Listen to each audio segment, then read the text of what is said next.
What if we told you that it's your habits that are stopping you from being a millionaire?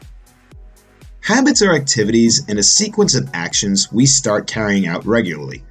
According to research, it can take anywhere from 30 to 60 days to form a new habit.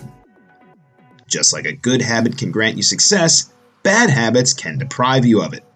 Today, we'll discuss 5 habits that are preventing you from reaching your financial peak. Taking debt from credit cards way too often. Since time immemorial, we have been preached the good debt, bad debt ideology, which is one of the biggest misconceptions ever. A debt is a debt, regardless of the situation, because either way, you're forced to pay high interest rates, which only increase with time. It's an endless cycle, which only a few escape.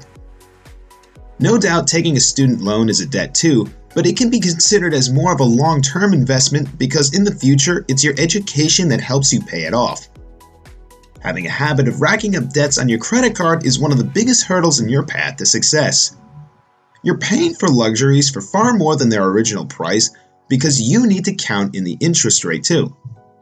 Despite what many believe, you can't escape debt. How long can you possibly run from the law? One day or another, they will catch up, and you'll have to respond. The days, weeks, or even years of ignorance of debt can result in an accumulation of interest which only makes it harder for you to pay it back. So how can you avoid this dilemma? Most of the time when we do take debt, it isn't something necessary. It's for the sake of buying a new phone or the latest designer bag. Ask yourself if it is really worth the debt.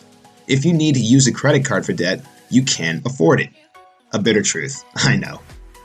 So only buy with what you have rather than using your credit card. A very practical method to overcome this habit is you keep and spend your money in cash and make yourself a budget to stick by religiously. Keep watching to learn how to budget your savings. Not budgeting and tracking finances. All the financial experts will always tell you to budget, but how do you budget and why is it so important? When you budget, you organize your finances, and it's been scientifically proven an organized process is the most efficient one. So why not organize your money? To make a budget, you must track your finances. This is where most people give up because tracking every single penny is a tiresome endeavor that requires consistency, but the result is worth it. When you record all of your expenditures, especially the trivial ones, you'll realize just how much extra money actually goes to waste.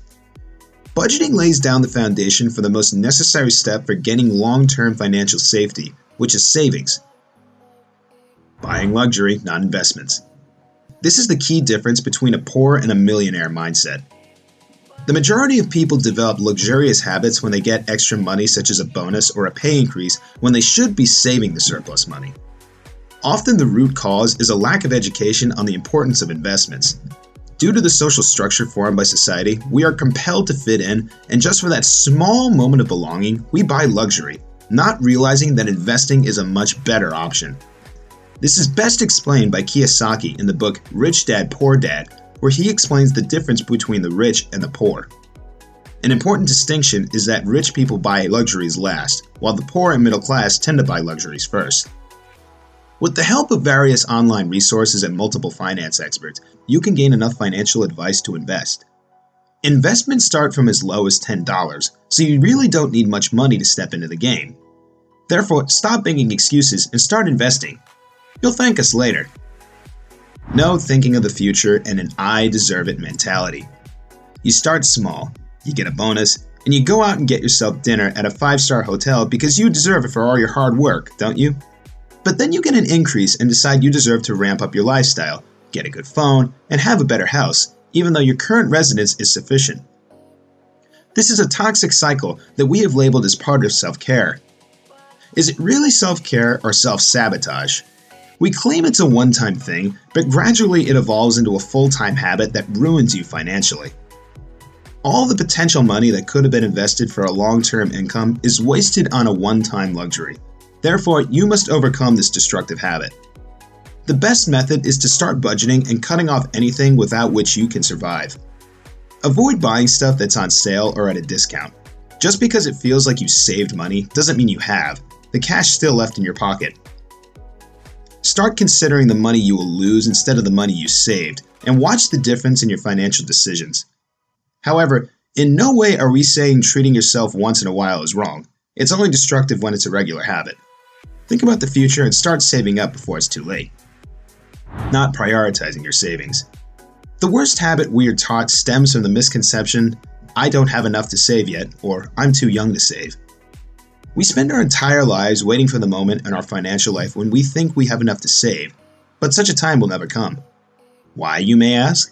Simple, because as we discussed before, as our pay increases, so does our cost of living.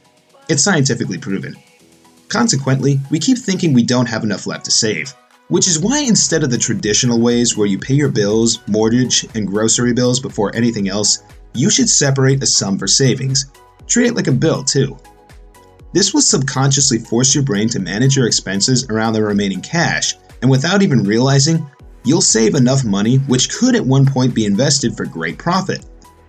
With consistency and determination, you can eliminate financially wrecking habits from your life much more easily than you would imagine. You start your journey for complete financial freedom through changing your habits.